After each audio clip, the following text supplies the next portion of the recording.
காலை வணக்கம் மாணவர்களே. நாம் இன்றைக்கு தமிழில் என்ன தெரிஞ்சுக்க போகிறோம் அப்படின்னு பார்த்தீங்கன்னா இலக்கண பகுதி. அதோட தலைப்பு அடுக்குத்தொடர் இரட்டை கிளவி. சரியா? அடுக்குத்தொடர் அப்படின்னா என்ன அப்படின்னு பார்த்தீங்கன்னா, ஒரு சொல் இருமுறை அடுக்கி வந்து அச்சொல்லை பிரித்து பார்க்கும்போது பொருள் தந்தால் அது அடுக்குத்தொடர் ஆகும். புரியுதா மாணவர்களே? ஒரு சொல் இருமுறை வரும். ஒரே சொல் 2 முறை வந்து அதை பிரித்து பார்த்தா பொருள் தரும். அது என்னது? அடுக்குத்தொடர். பாருங்க, அடுக்குத்தொடர் அச்சம், விரைவு, சினம், உவகை, அவலம் போன்ற காரணங்களால் வரும். புரியுதா? எதனாலலாம் அந்த அடுக்குத்தொடர் வருமா? அச்சம்னா என்னது?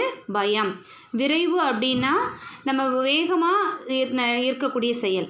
அப்புறம் சினம்னா என்ன? கோபம். உவகை, அவலம் போன்ற காரணங்களால் அடுக்குத்தொடர் என்ன செய்யும்? வரும். ஒரு சொல் ஒன்றுக்கு மேற்பட்ட முறை தொடர்ந்து வருதுதான் என்ன சொல்கிறோம்? அடுக்குத்தொடர். சரியா? அதற்கான எடுத்துக்காட்டு பார்க்கலாமா? பாருங்க, முத்து, முத்தாய். இப்போ முத்து அப்படிங்கிற ஒரு சொல் 2 முறை வந்திருக்கு பாருங்க. முத்து, முத்தாய். அப்போ இந்த 2 சொல்ல என்ன செய்யலாம்? பிரித்தால் என்ன தரும்? பொருள் தரும். சரியா? முத்துனா என்னது? ஒரு மணி இல்லையா? அப்போ இந்த முத்து அப்படிங்கிறது என்னது? ஒரு பொருள் தருது. இப்போ பிரித்தா பொருள் தந்தா அது என்னது? அடுக்குத்தொடர். ஒரு சொல் 2 முறையோ 3 முறையோ 4 முறையோ என்ன செய்யலாம்? திருப்பி அதே சொல் வரலாம். வந்தாலும் பொருள் தரணும். பொருள் தந்தால் அது அடுக்குத்தொடர். பாருங்க, முத்து, முத்தாய். ஊன்ற, வாங்க வாங்க வாங்க, பாம்பு பாம்பு பாம்பு இப்படின்னு ஒரு சொல் 2-3 தடவைக்கு மேலே வந்து பொருள் தந்தா இது என்னதுன்னா அடுக்குத்தொடர். அடுத்து நாம் பார்க்க போகிறது இரட்டை கிளவி. என்னது இது இரட்டை கிளவி அப்படின்னா என்னன்னு தெரிஞ்சுக்கலாமா? பாருங்க, இரட்டை அப்படிங்கிறதுக்கான பொருள் 2, கிளவி அப்படிங்கிறதுக்கான பொருள் என்ன அப்படின்னா சொல். சரியா? இரட்டை அப்படின்னா 2, கிளவி அப்படின்னா சொல். சரியா? இரட்டை கிளவினா என்ன பொருள் அப்படின்னு பாருங்க. இரட்டையாக இணைந்து வந்து பிரித்தால் தனி பொருள் தராத சொற்களை இரட்டை கிளவி என்பர். புரியுதா மாணவர்களே? இரட்டையாக இணைந்து வந்து பிரித்தால் தனி பொருள் தராத சொற்களை இரட்டை கிளவி என்பர். கீழே எடுத்துக்காட்டு கொடுத்துருக்காங்க பாருங்க. குடு குடு, சடசட, படபட, சலசல. ரெட்டையாக இணைஞ்சு வரும். ஒரு சொல் இணைஞ்சு ரெட்டையாக வரும். அதை பிரித்தா என்ன தராது? பொருள் தராது. அப்படிப்பட்ட சொற்கள் தான் என்னது? இரட்டை கிளவி. நம்ம அடுக்குத்தொடரில் என்ன பார்த்தோம்? ஒரு சொல் 2 முறையோ 3 முறையோ 4 முறையோ கூட என்ன செய்யலாம்? வரலாம். அப்படி வந்தாலும் அதை பிரித்தா என்ன தரும்? பொருள் தரும்.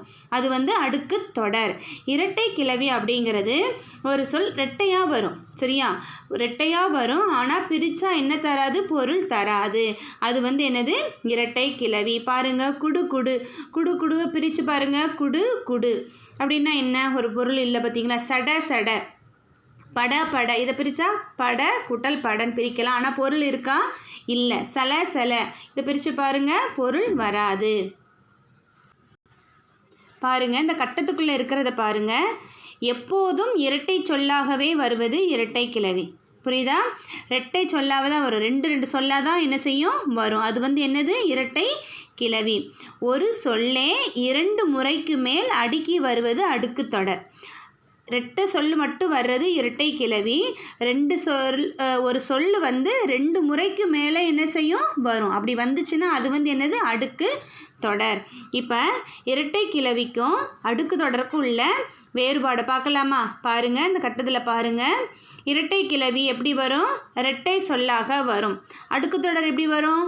ஒரு சொல் மீண்டும் மீண்டும் அடுக்கி வரும். இப்போ இரட்டை கிளவி பாருங்கள், தனித்தனியே பிரித்தால் பொருள் தராது. இரட்டை கிளவி சொற்களை பிரித்தா என்ன தராது? பொருள் தராது.